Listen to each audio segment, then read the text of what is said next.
a las capacitaciones de este año. Para las personas que acabaron de ingresar, les estaba recordando los motivos por los cuales nosotros estamos haciendo estas capacitaciones. Les comentaba que nosotros estamos dando cumplimiento al estándar 5 y al estándar de talento humano, que es el estándar 1, donde nos dice de manera textual que toda la información que ustedes tengan documentada deben de ser socializadas mediante acciones de formación continua por el talento humano encargado de ese proceso. Incluye a todo el personal que ustedes tengan en entrenamiento. ¿Quién es el personal en entrenamiento? Los practicantes. Si ustedes tienen convenio con alguna institución educativa, también debe dar cumplimiento a las acciones de formación. Y que para todo nosotros soportarlo debemos de tener evidencias de las socializaciones. Esta resolución salió en el 2019. En el 2022 salió, ¿sí la estaban viendo? No. En el 2022 salió. Qué pena, usted estaba presentando. Sí, estaba presentando, pero ya les voy a, ya les voy a mostrar Partir. nuevamente.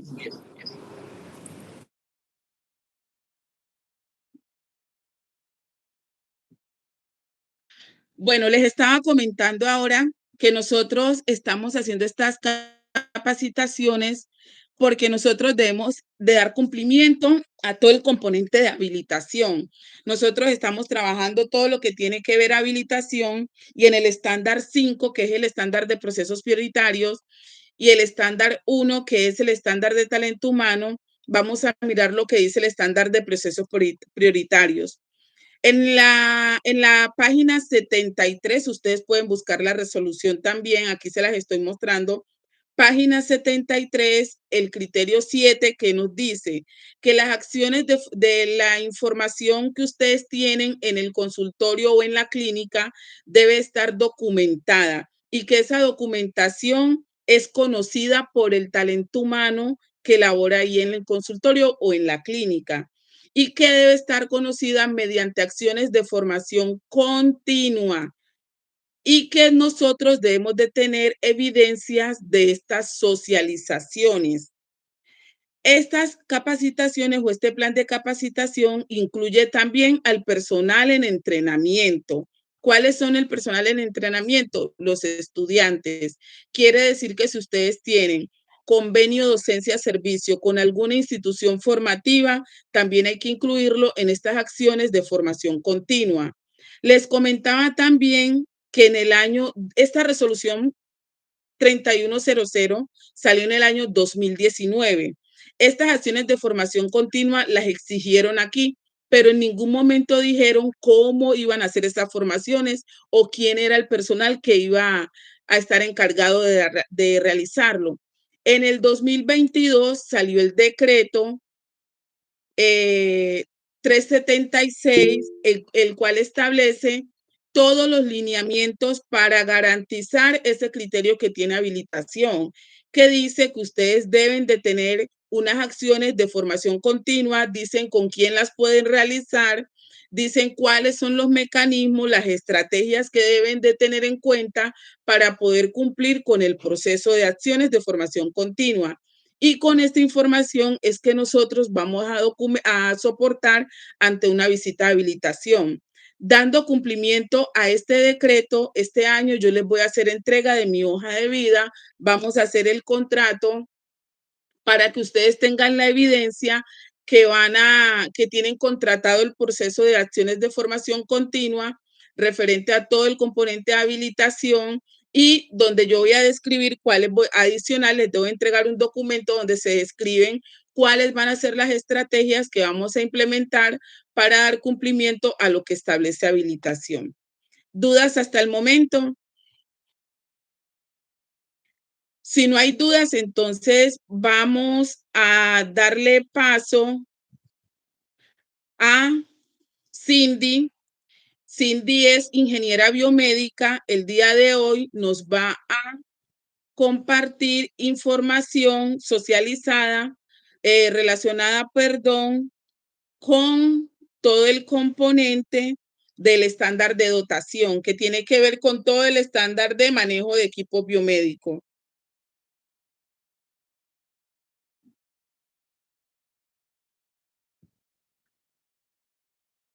Cindy, bien pueda, puedes iniciar, puedes compartir pantalla también.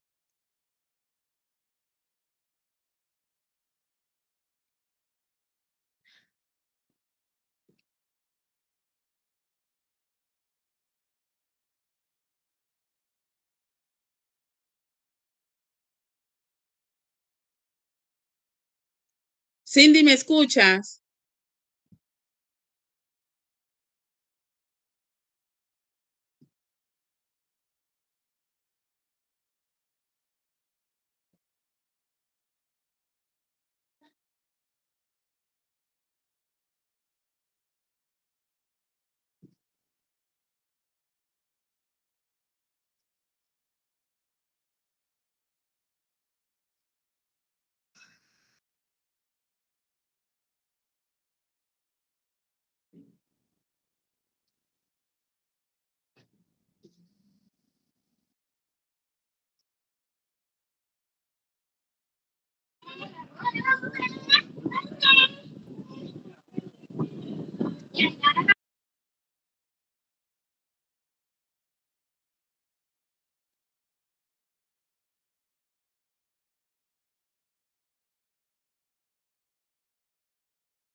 Cindy, no te escuchamos. ¿Puedes proyectar también, porfa?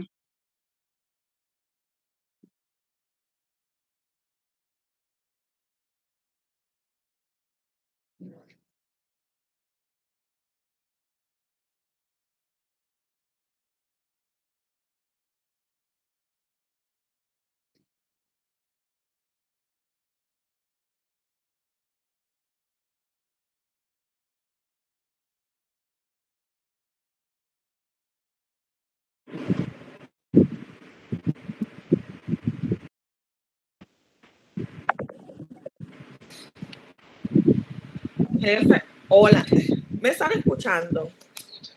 Bueno, listo, perfecto. Buenas noches, mi nombre es Cindy Ramírez, soy ingeniera biomédica y hoy les voy a hablar sobre el uso seguro de los dispositivos biomédicos.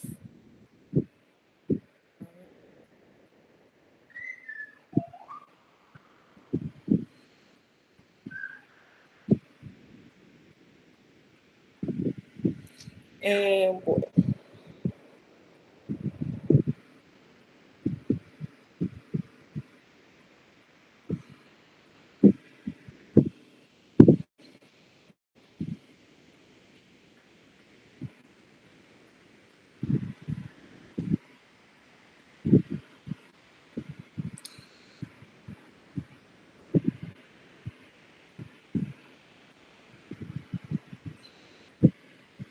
Hoy les voy a hablar entonces sobre el uso seguro de los dispositivos biomédicos, ¿cierto? Entonces, vamos a empezar definiendo qué es un dispositivo biomédico según el decreto 4725 del 2005, que es el que nos rige todo el tema de los registros sanitarios y permisos de comercialización de estos dispositivos biomédicos.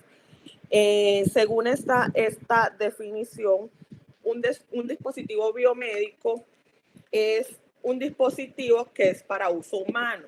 Cualquier instrumento, aparato, máquina, software, equipo biomédico o otro artículo relacionado que utilizado solo o en combinación, incluyendo sus componentes, partes, accesorios y programas, son utilizados en la vida de las personas, ¿cierto? Estos dispositivos se pueden utilizar para diagnóstico, prevención, supervisión, tratamiento de una enfermedad, para investigación, sustitución, modificación o soportes de la estructura anatómica. También se utilizan para el diagnóstico de embarazos y controles de concepción. También para el cuidado del embarazo, y también tenemos en esta clasificación los productos que se utilizan para desinfección o esterilización de dispositivos médicos. También tenemos los equipos biomédicos. Los equipos biomédicos también son considerados dispositivos biomédicos.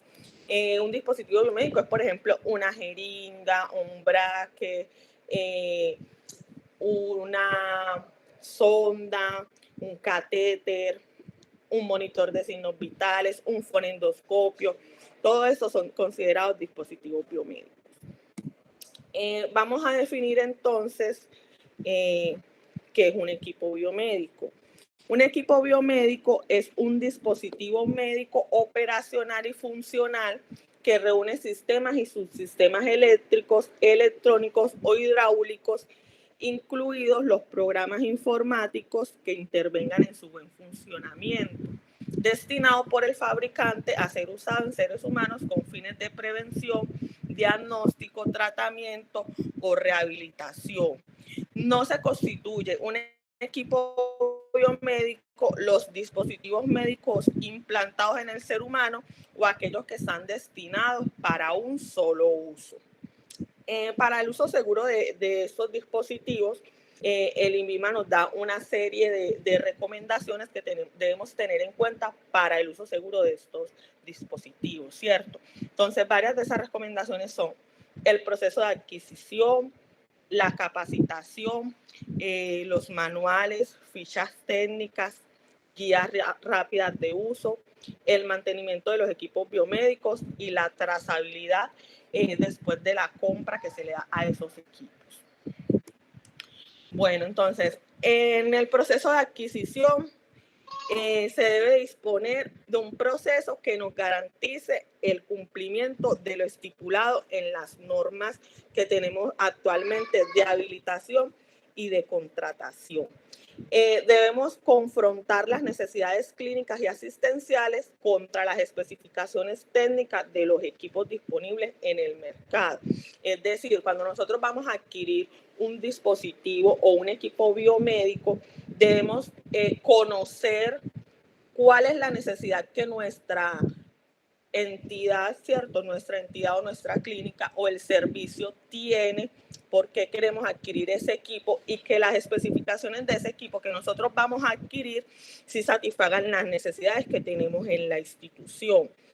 En ese proceso de adquisición debemos incluir en el proceso contractual un respaldo postmercado durante la vida útil de ese dispositivo. O sea, cuando nosotros adquirimos un dispositivo, el proveedor, ¿cierto?, nos debe garantizar generalmente puede ser durante 5 o 10 años, capacitación, repuestos, accesorios en gestión de los eventos e incidentes adversos que pueden ocasionar asociados a esos dispositivos.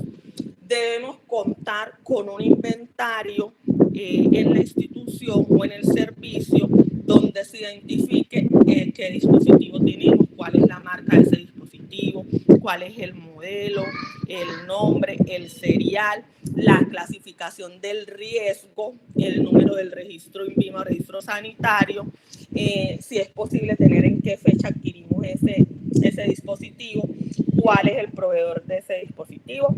Y muy importante que siempre que realicemos una compra nos pasen el cronograma de mantenimientos y de calibraciones si el equipo lo requiere.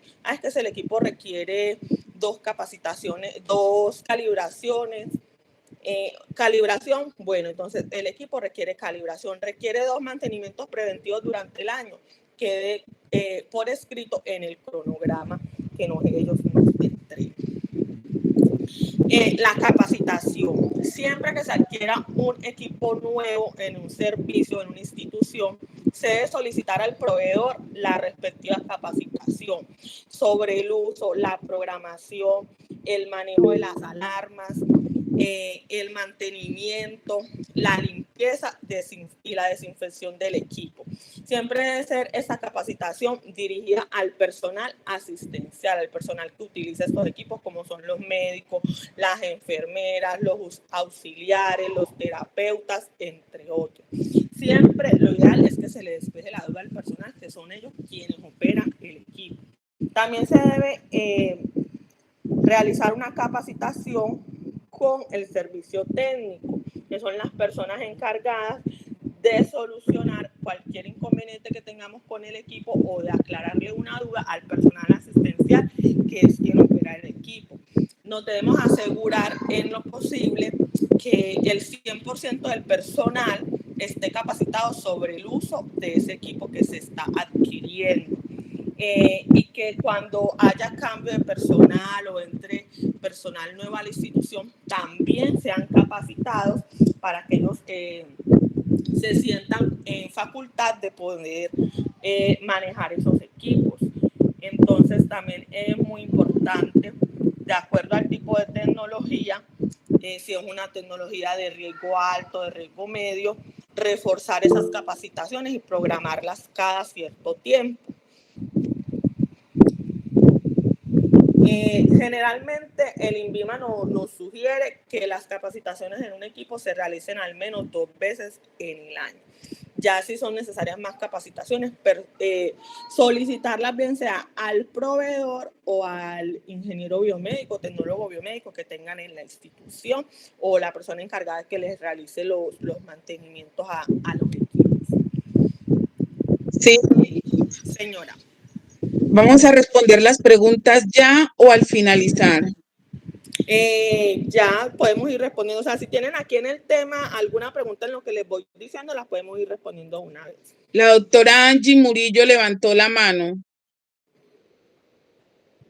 Sí, ya miro por aquí. Doctora Angie, puedes preguntar.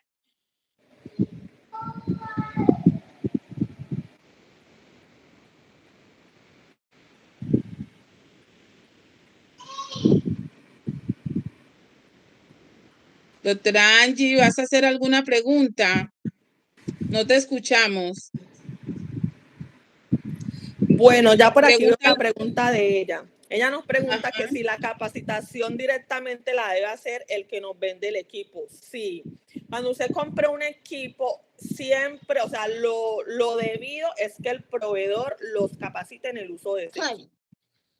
Cuando él haga la entrega del equipo, capacitarlos, si puede ser personalmente o de manera virtual, pero el proveedor les debe capacitar, entregar la hoja de vida, toda la documentación, lo que es hoja de vida, ficha técnica, manual de usuario, guía de uso rápido, la programación de los mantenimientos, porque en el momento en que tenemos una auditoría, todo eso nos lo va a pedir el auditor. Entonces ellos nos van a pedir a nosotros que nosotros les demostremos a ellos que se tuvo capacitación sobre el uso de ese equipo. Entonces el proveedor nos debe garantizar a nosotros esa capacitación cuando se compra un equipo.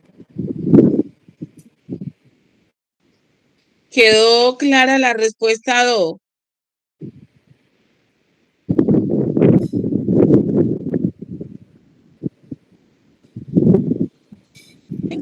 Muy bien, que sí. Bueno. Cindy, yo tengo otra pregunta. Mientras tú hablabas, se me generó la duda. Tú nos decías que cuando nosotros hacíamos la compra de un equipo, debíamos de garantizar que nos entregaran el cronograma de los mantenimientos. Sí, señora. Entonces hago una pregunta, es decir, que cuando nosotros compramos un equipo, el responsable del proveedor, él debe garantizar los mantenimientos preventivos. Sí, señora, durante el tiempo que el equipo está en garantía, si yo tengo, por ejemplo, ok. O sea, por ejemplo, si yo compré, por decir algo, un monitor de signos vitales, ¿cierto? Y ese monitor de signos vitales, la garantía es de 2 años y el proveedor o en el manual, el fabricante a mí me recomienda el mantenimiento preventivo de ese equipo cada 6 meses. Durante esos 2 años, el proveedor a mí me debe garantizar esos mantenimientos preventivos o durante el año que yo lo tenga en garantía. Cuando ya se termina la garantía del equipo, ya nosotros debemos buscar quién nos va a seguir ejecutando estos mantenimientos preventivos. Pero mientras está en garantía, el proveedor no debe realizar los mantenimientos preventivos y correctivos de los equipos. Perfecto, muchas gracias. Bueno, continuamos. Ay, me salí. A ver. Ah, no, listo. Continuamos. Bueno.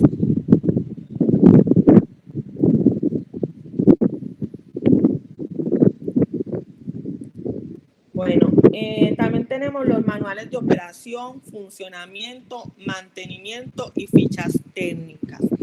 Las personas naturales o jurídicas que adquieran equipos biomédicos deben contar en todo momento con los manuales de operación, funcionamiento y mantenimiento, que serán provistos en forma obligatoria por el distribuidor en el momento de la entrega del equipo. ¿Cierto? Entonces, el proveedor, cuando nosotros hacemos la compra de un equipo, nos debe entregar los manuales, debe entregarnos siempre, así el equipo venga con el manual en inglés, el proveedor a nosotros nos debe entregar un manual en español. Siempre podemos exigir ese manual en español cuando nosotros compremos un equipo. Él nos lo debe garantizar, la disponibilidad de los manuales de operación, las fichas técnicas.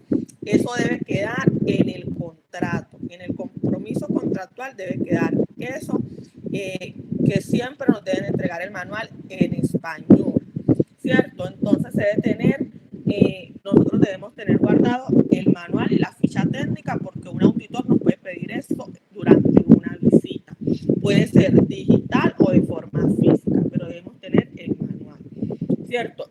Tenemos que tener una estrategia para conservar ese manual. Si yo lo tengo, si me lo entregaron de manera física, puedo mirar la forma si también lo puedo tener de manera digital o escanearlo para que no se vaya a perder la información o en un debido accidente se nos vaya a dañar el manual, o se pueda quemar, pues no sabemos. Entonces debemos tener siempre una copia de esos manuales y involucrar al personal que tiene acceso a esos equipos, que sepan que tenemos en existencia esos manuales, ¿cierto? Porque a veces pues nosotros, digamos, no las sabemos todas, se presenta un error o una falla del equipo y con el manual nos podemos guiar cómo solucionarla. Igual también el manual nos habla cómo hacer una limpieza exitosa, la desinfección, el uso, nos dan recomendaciones, el tema de la conexión eléctrica. Entonces es muy importante que siempre nos den el manual en español.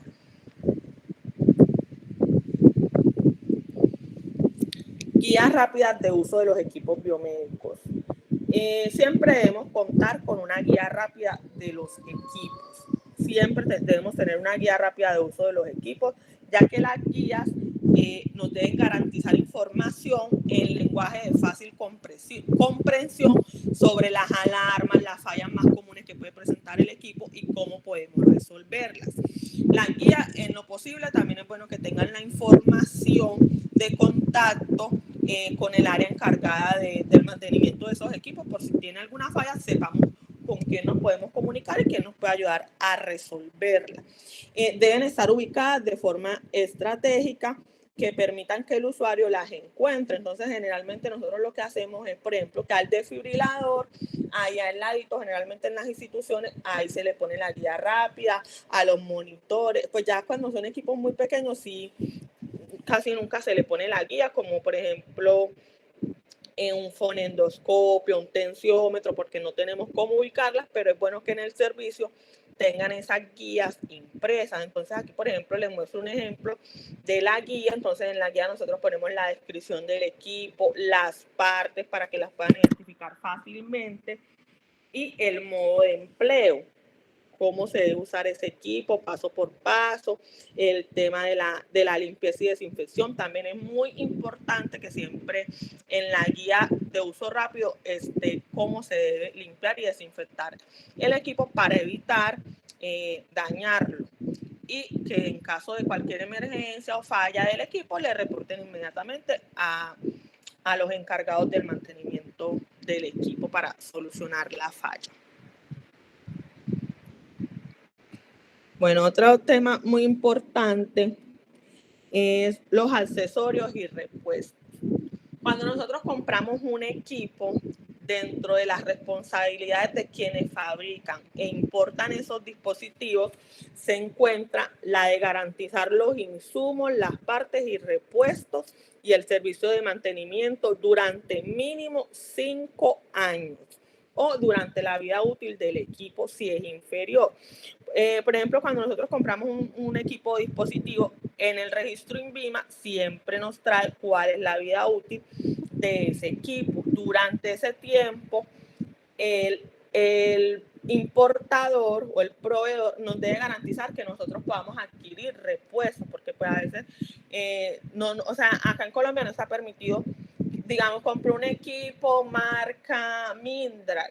Entonces, cuando que se me dañó, que el equipo necesita, por ejemplo, el cambio de un módulo, y entonces el importador me diga, no, eso acá en Colombia no se consigue, eso toca, mejor dicho, acá no hay forma de conseguir, entonces ya el equipo quedó obsoleto. O sea, no, ellos nos deben garantizar nosotros al menos durante 5 años o la vida útil o durante la vida útil del equipo, si es inferior, el tema de los accesorios y repuestos.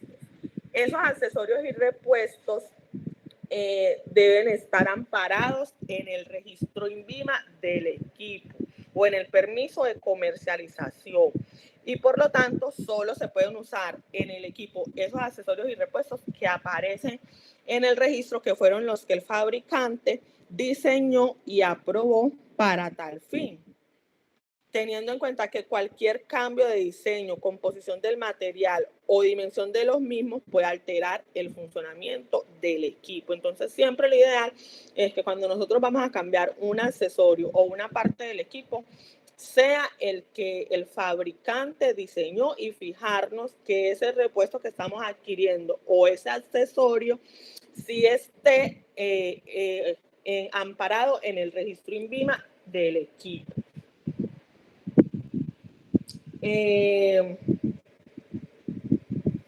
Lo importante también es que el fabricante cuando se haga el proceso de adquisición, le informa a los clientes si tienen la disponibilidad o la no disponibilidad de los insumos o repuestos en el servicio de mantenimiento, para que si ya, por ejemplo, un equipo ya no sale más, ya cumplió su vida útil, ya no se consigue ese insumo, no se consiguen las partes, ellos hacer como la alerta a los usuarios o a los clientes para que ellos hagan la notificación y poder hacer la reposición tecnológica del equipo, ya que las partes o accesorios no se consiguen.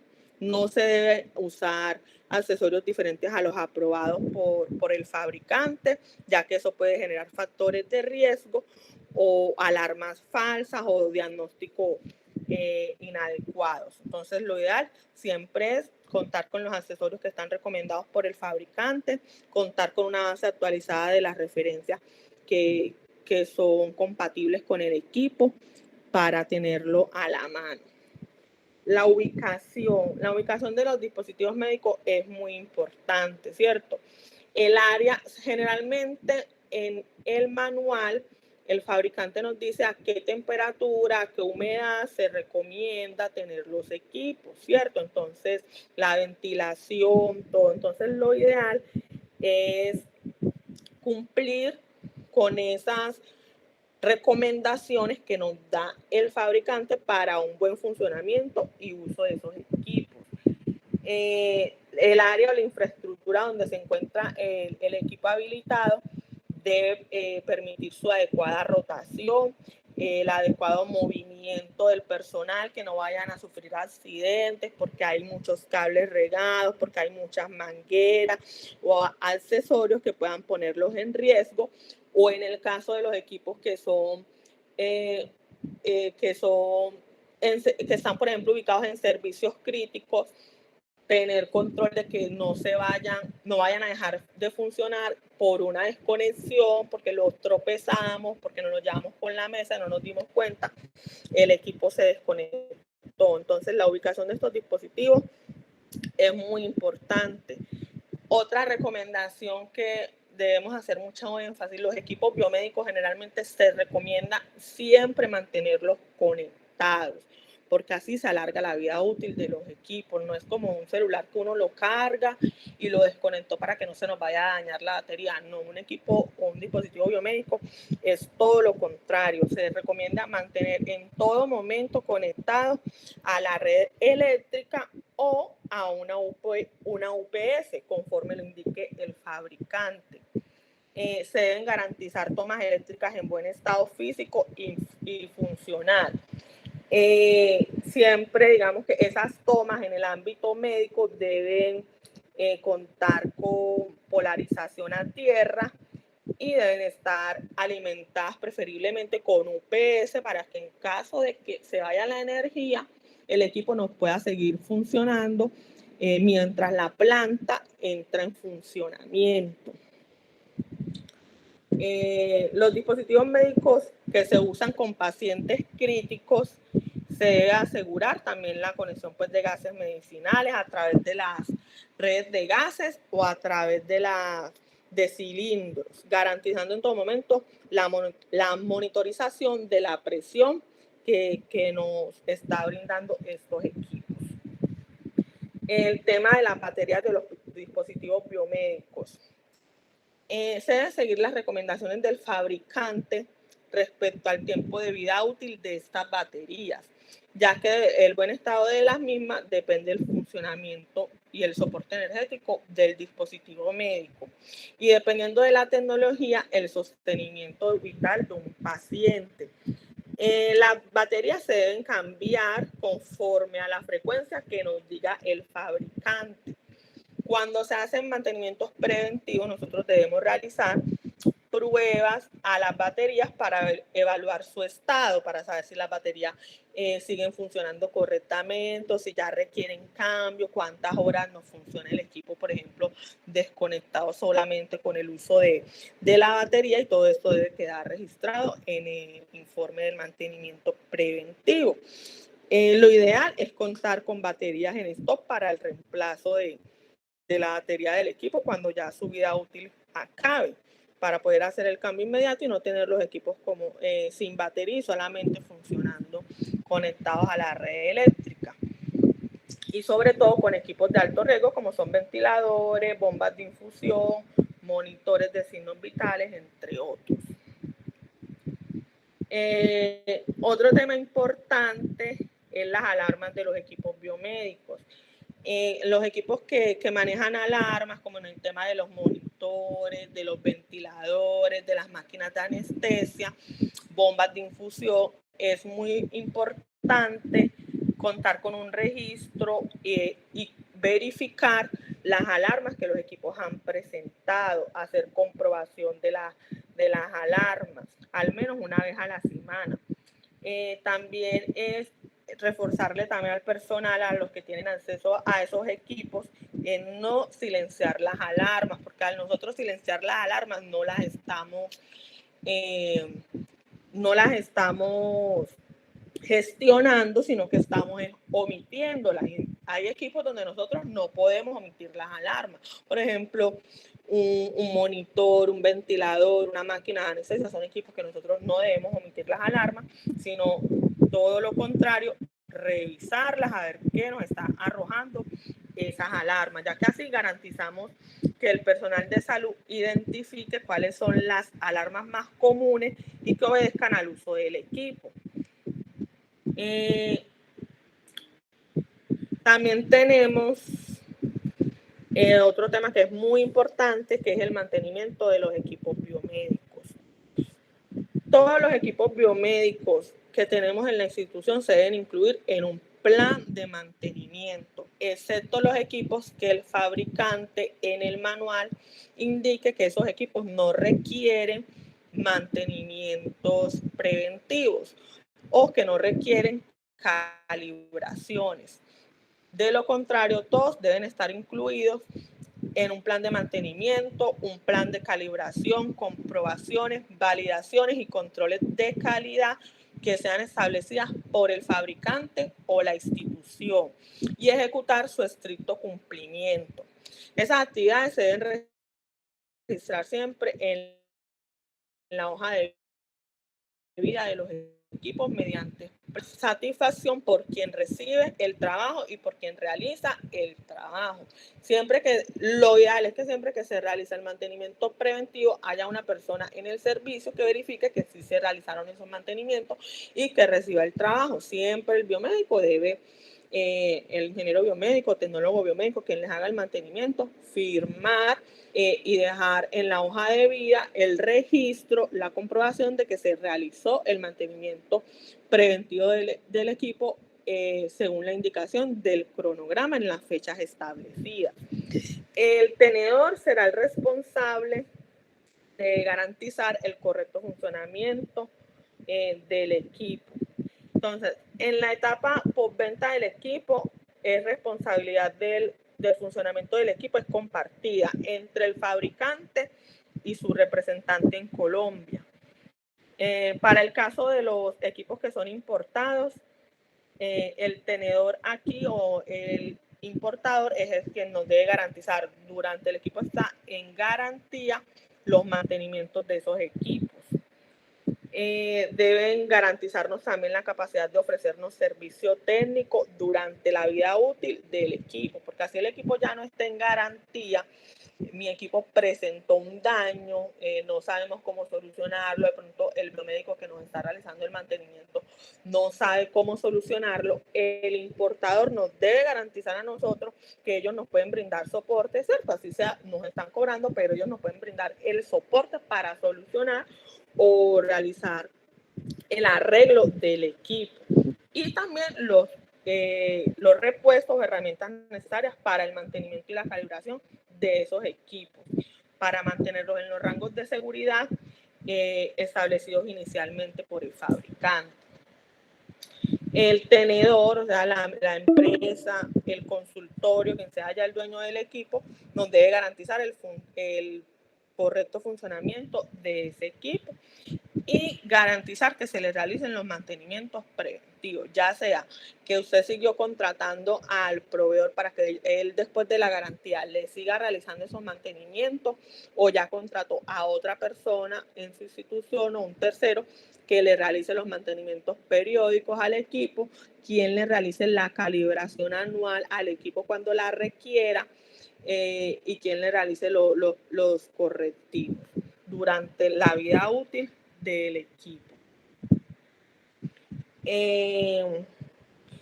La persona encargada de realizarnos esos mantenimientos debe ser una persona que esté registrada ante el INVIMA. Toda persona, sea ingeniero, biomédico, eléctrico, electrónico, que nos realice el mantenimiento a nosotros debe contar con el título y el registro ante el INVIMA para la realización de esos mantenimientos.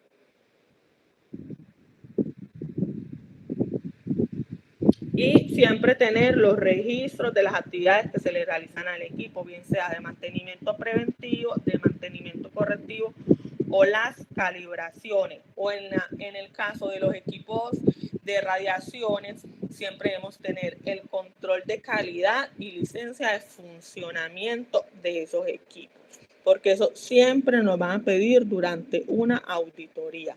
Control de calidad y licencia de funcionamiento. En el caso de las autoclaves, deben tener la validación que la va a hacer generalmente la misma empresa que nos realiza las calibraciones.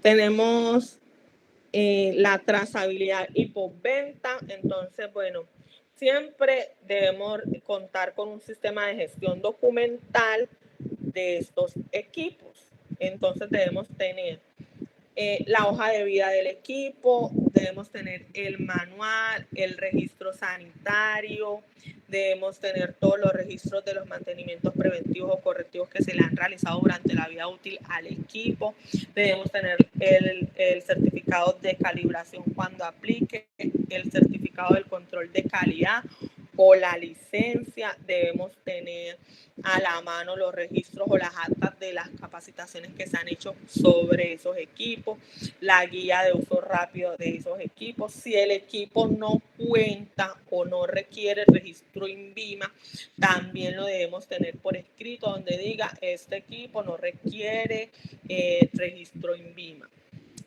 También debemos tener la frecuencia de los mantenimientos o el cronograma de mantenimientos que se le van a realizar al equipo, bien sea en un software, en físico. O sea, nosotros ningún auditor no digamos que nos exige cómo debemos tener nosotros la información, bien sea física, digital, en un software o algo. No, somos nosotros quienes decidimos cómo vamos a llevar la trazabilidad de la información de estos equipos, pero tenerla siempre ordenada y a la mano. Debemos contar siempre con un inventario donde está toda la información del equipo, la clasificación, la ubicación, dónde lo tenemos ubicado, en qué servicio, si tiene un número de activo, que ese número de activo lo identifique, si tiene serie el equipo, ese número de serie lo identifique. Siempre en el registro INVIMA debemos verificar que sí aplica para el modelo.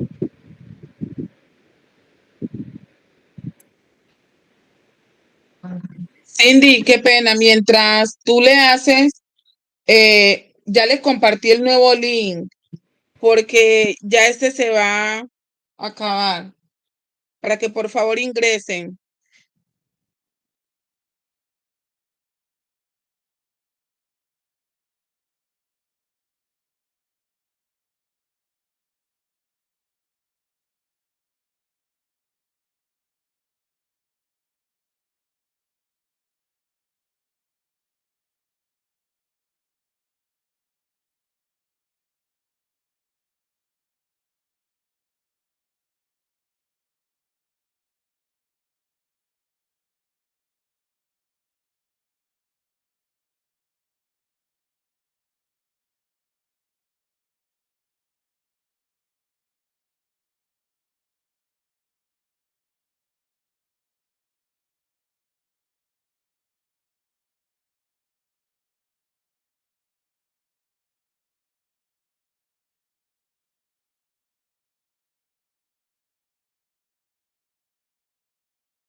Cindy, puedes continuar, que ya está la mayoría conectado.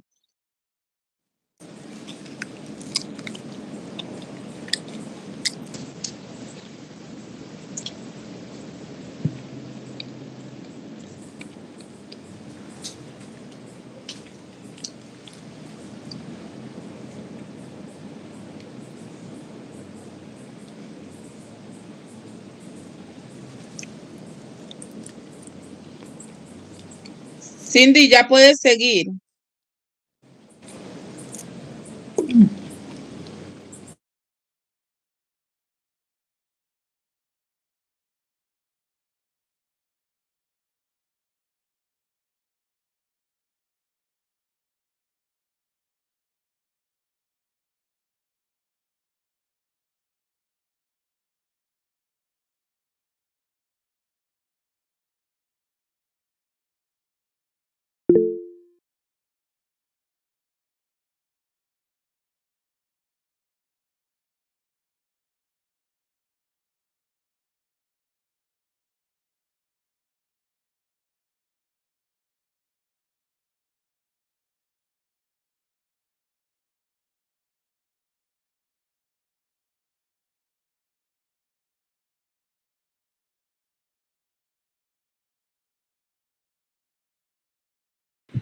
Listo, ahora sí me escuchan.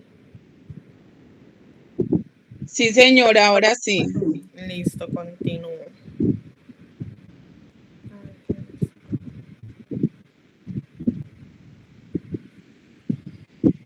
Bueno, otro punto muy importante para el uso seguro de los dispositivos es monitorear las alarmas sanitarias e informes de seguridad que publica mensualmente el INVIMA, ya que allí nos registran como acciones que debemos tener en cuenta para seguir utilizando los dispositivos, porque muchas veces esas alarmas están relacionadas con dispositivos o equipos que nosotros tenemos en nuestras instituciones. Entonces ahí nos informan si hubo una actualización de software, si hubo una modificación o perfeccionamiento en las instrucciones de uso, la implementación de otros procesos de capacitaciones, el aumento de calidad de atención a los pacientes o renovación tecnológica. Entonces es muy importante para tener en cuenta y saber cómo ejecutar cuando se nos presenta un evento o un incidente adverso, estar pendiente de esas monitoreos o alertas sanitarias que publica el INVIMA mensualmente. También debemos gestionar los eventos o incidentes adversos ante el INVIMA de estos dispositivos. Cuando se presenta un evento relacionado asociado a algún dispositivo o algún equipo que nosotros tenemos en nuestra institución, debemos reportarlo inmediatamente ante el INVIMA. Debemos seguir las recomendaciones indicadas por el fabricante de los dispositivos, especialmente cuando un dispositivo está indicado que es de un solo uso. Es muy importante que no rehusar o mirar qué política tiene nuestra institución en el tema del reuso de los dispositivos médicos, ya que involucrar dispositivos de un solo uso y reusarlo con los pacientes debe ya tener otro proceso, bien sea en la desinfección o en la esterilización. Entonces nosotros debemos siempre indicar qué política de reuso tenemos en la empresa donde nosotros estamos utilizando estos dispositivos y tener en cuenta lo que dice el fabricante en el manual, si el equipo está o no está indicado para el reuso entre pacientes.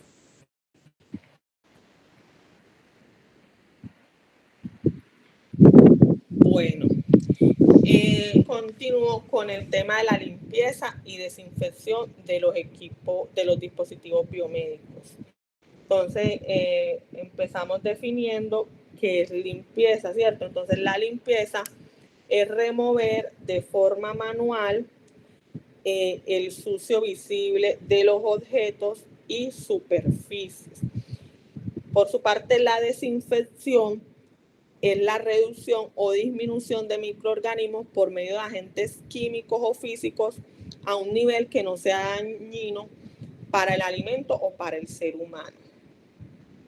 En las instituciones ya digamos que se tiene como un manual donde nosotros definimos cómo vamos a realizar la limpieza y desinfección o qué agentes vamos a utilizar para la realización de esto. Entonces, cada uno de los equipos médicos debe ser desinfectado antes y después de llevarse a cabo un procedimiento. Más en esos dispositivos que son reutilizables, como un brazalete, como un equipo de órgano, como un fonendoscopio. Siempre debemos realizar la limpieza y desinfección de estos dispositivos para utilizarlos entre pacientes. Por ejemplo, la unidad odontológica, siempre debemos realizar desinfección entre paciente y paciente y la limpieza.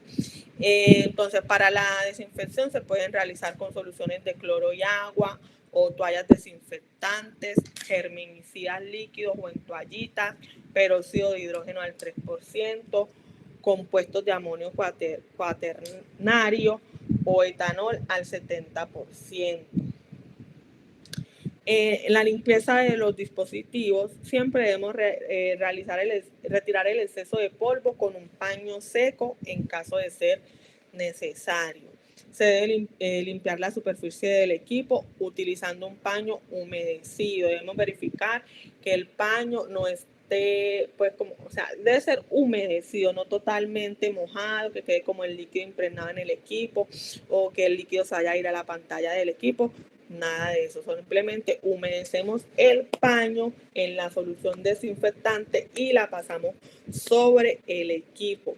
Nunca debemos echar el líquido directamente sobre el equipo o dispositivo, ya que si son dispositivos electrónicos se puede ir el líquido a la pantalla, al teclado, dentro de los traductores. Entonces siempre debemos evitar arrojar el líquido directamente sobre los equipos. Siempre depositamos el líquido o la solución desinfectante sobre el pañito y con el pañito humedecido lo pasamos sobre los equipos, bien sea con el desinfectante que se estableció en la institución. Muchas instituciones lo que hacen es que ya tienen las pañitos húmedos que vienen con el desinfectante para realizar la desinfección de estos equipos. Cuando finalizamos la desinfección, frotamos con un paño seco el dispositivo para retirar el exceso de humedad.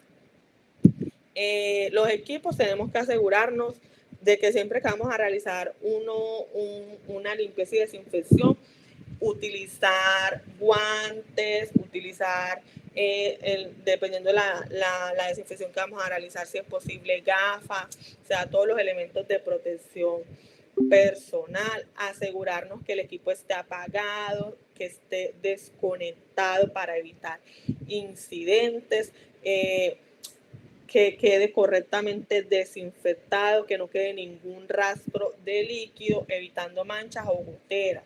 Debemos tener en cuenta cuál es la recomendación del fabricante o del proveedor con que podemos realizar la limpieza para evitar daños en la carcasa, para evitar daños, manchas.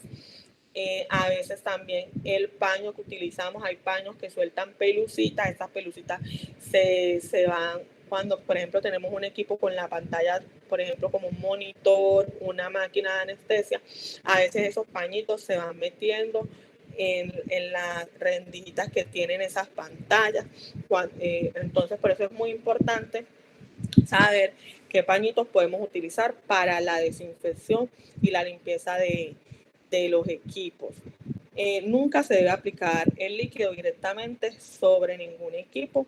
Y como les decía, es supremamente importante realizar la desinfección entre paciente y paciente. Cuando son equipos, por ejemplo, como un electrocardiógrafo, como un ecógrafo que llevan gel, es muy importante retirar el exceso de gel, ya que ese exceso de gel va dañando los transductores, o en el caso de un electrocardiógrafo, va ocasionando corrección en los electrodos. Entonces, todo esto nos influye en el diagnóstico, ya que, por ejemplo, en un electrocardiógrafo, cuando no limpiamos esos electrodos de succión entre paciente y paciente, se va acumulando, va generando corrosión, y eso hace que el equipo tenga mucho ruido cuando nosotros vamos a realizar un electrocardiógrafo.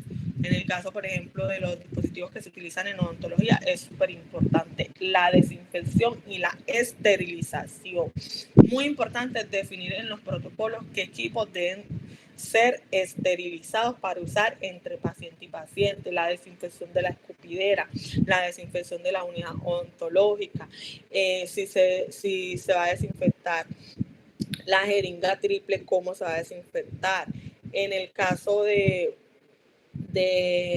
los eyectores, la desinfección de ese eyector, el eyector que va al paciente, sabemos que no se puede reutilizar, entonces siempre ese eyector entre paciente y paciente obviamente se debe desechar, ya que no son dispositivos de un solo uso que no deben ser reutilizables. Entonces siempre debemos tener claro en las políticas o en el manual de limpieza y desinfección que tenemos establecido en nuestra institución, cuáles son los dispositivos que se reusan y cuáles son los dispositivos que definitivamente no se pueden reusar y cuáles dispositivos se deben esterilizar.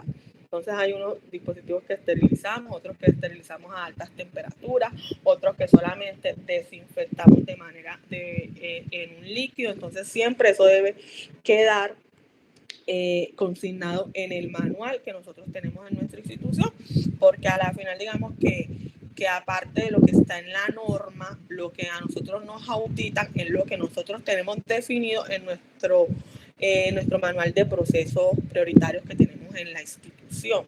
Lo que nosotros tenemos definidos en ese manual de procesos prioritarios es lo que nosotros le debemos demostrar al auditor que estamos realizando.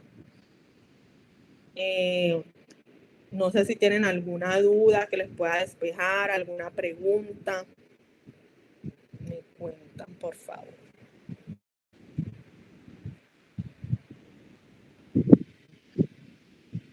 Muchísimas gracias.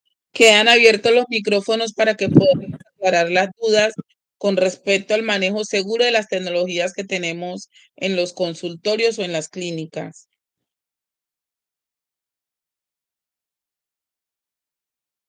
También pueden escribir las preguntas en el chat.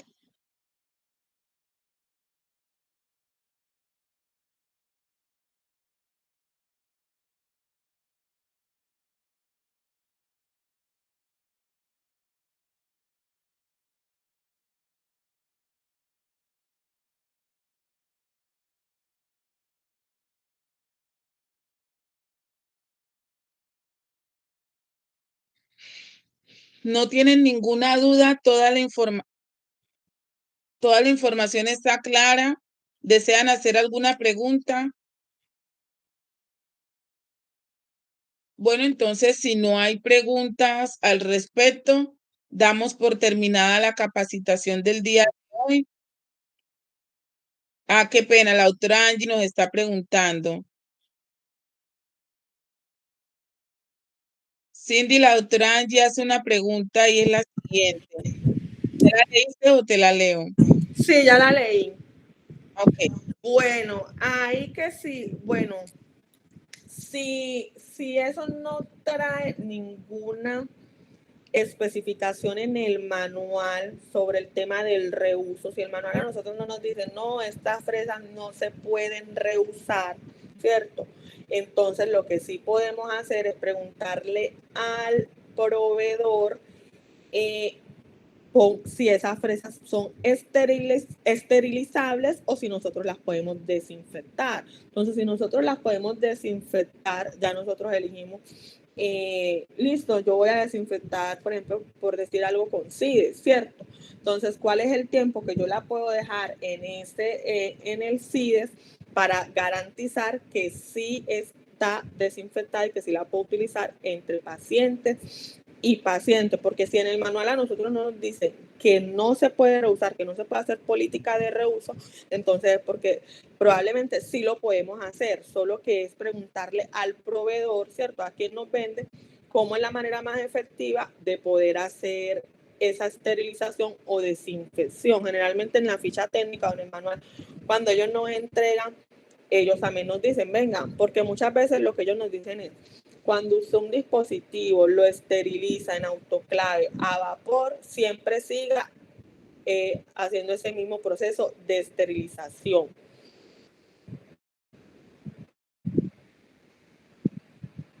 Bueno, eso de cuántas veces se podría establecer usarla.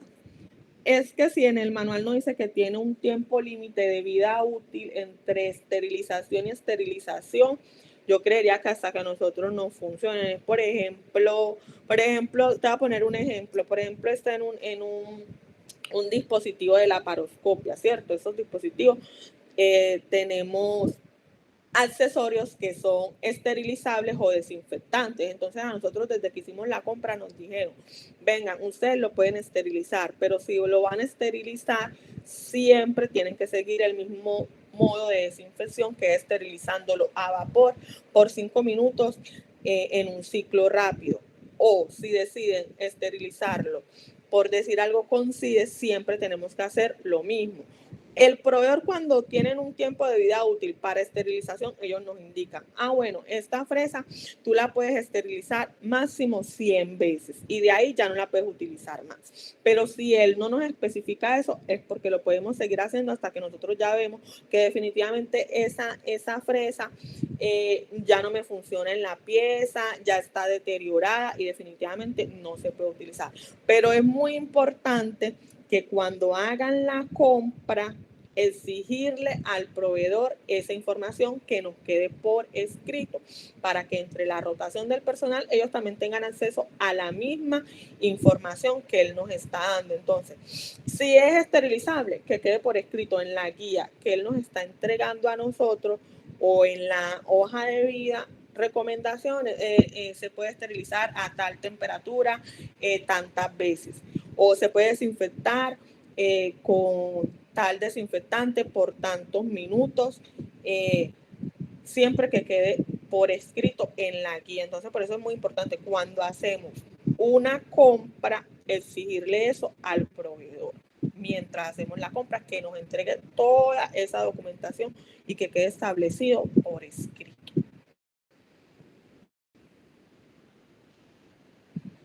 Con mucho gusto, Angie. ¿Alguien más tiene alguna pregunta o alguna duda?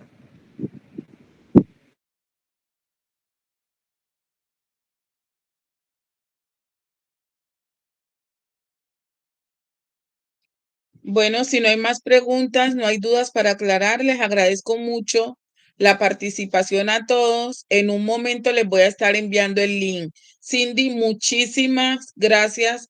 Excelente capacitación, información muy clara para que nosotros iniciemos a trabajarle a todo el componente de dotación durante este año. Que tengan todos una feliz noche. Feliz noche, con mucho gusto, que estén bien. Muchísimas gracias.